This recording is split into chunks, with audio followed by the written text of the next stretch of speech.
আপনি দালালি করবেন আর মানুষ ডকুমেন্টেড করবে না এটা ভাবেন না। আপনার প্রত্যেকটা দালালি খুব ভালোভাবে ডকুমেন্টেড হয়ে গেছে।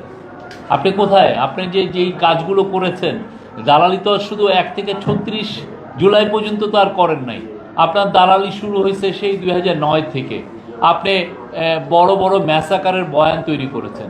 আমি এখানে যারা আজকে 1 থেকে 36 জুলাইয়ের যারা কাজ করেছেন, জার্নালিজম কি হয়েছে এটার, আমি সবাইকে বলবো যে আপনারা এর আগে যতগুলো ঘটনা ঘটেছে, বড় বড় ঘটনা, সেগুলো ডকুমেন্টেশন করেন। এটা খুব ইম্পর্টেন্ট।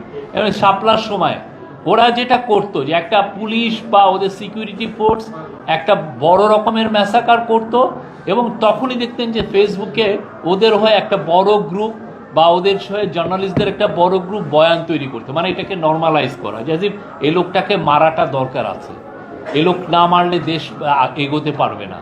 এই যে একটা বয়ান তৈরি করা, এটার জন্য বয়ান কারা করেছে আপনারা দেখেন। আমরা এই জায়গায় সবাইকে আমি এই জন্য বলতেছি যে এটা প্রাইভেট ইনিশিয়েটিভে এই ডকুমেন্টেশনটা হোক।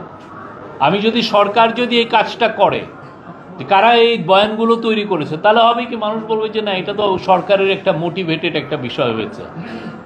আমরা চাই প্রাইভেট থিঙ্ক ট্যাঙ্করা এটা করুক। এটা খুব ভালো রকম, এটা প্রত্যেকটা দেশে হয়।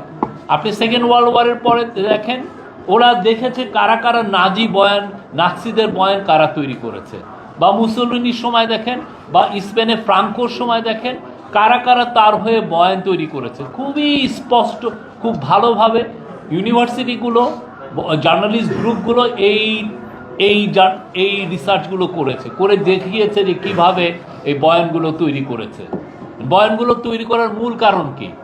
মূল কারণ হচ্ছে ডিক্টেটরশিপের হাতকে বলিষ্ঠ করা, আপনার আমার অধিকারকে খরণ করে নেওয়া, আপনাকেই বলা আপনাকে মারবে, আপনাকে মেরে আবার জনগণকে বলবে যে না, আপনার মারাটা তার যৌক্তিক ছিল, আপনার অধিকারটা সে খরণ করে নেবে।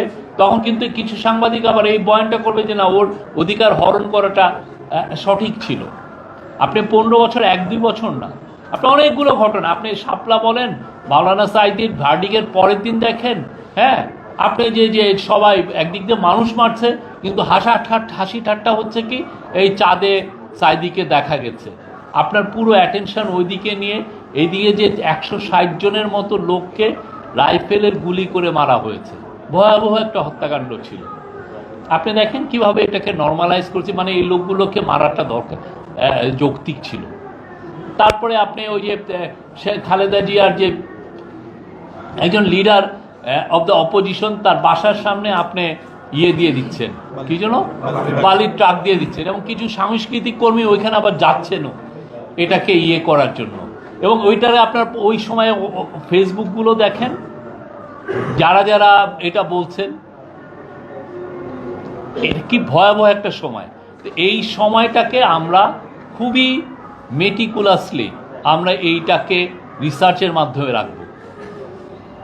কার কি করেছেন, কে কিভাবে বয়ান তৈরি করেছেন, কেউ যেন এটা বয়ান তৈরি করবেন আর আপনার সম্পর্কে লেখা হবে না, এটা ভাইবেন না। প্রত্যেকটা জিনিস ওয়েল ডকুমেন্টেড থাকবে। আমাদের আগের জেনারেশন আমরা এটা ফেল করেছি। আমরা 74-এর ফ্যামিনকে নিয়ে লিখতে আমরা ফেল করেছি। আমরা রক্ষী বাহিনীর যে অত্যাচার সেটা নিয়ে আমরা ফেল করেছি। আমাদের এর আগে প্রচুর সমস্যা হয়েছে, প্রচুর আমাদের ফেলুর ছিল আমাদের যে রাষ্ট্র হিসাবে। প্রত্যেকটা জায়গায় আমরা এই ডকুমেন্টেশনে ফেল করেছি। আমরা এইবার জন্য ফেল না করি। কেন আমরা ফেল করব, মানে কেন আমাদের ফেল করতে, আমরা যাতে ফেল না করি, এটার মূল কারণ হচ্ছে আমরা চাই আমাদের ফিউচার জেনারেশন যাতে আমরা যেটা ফেস করেছি সেটা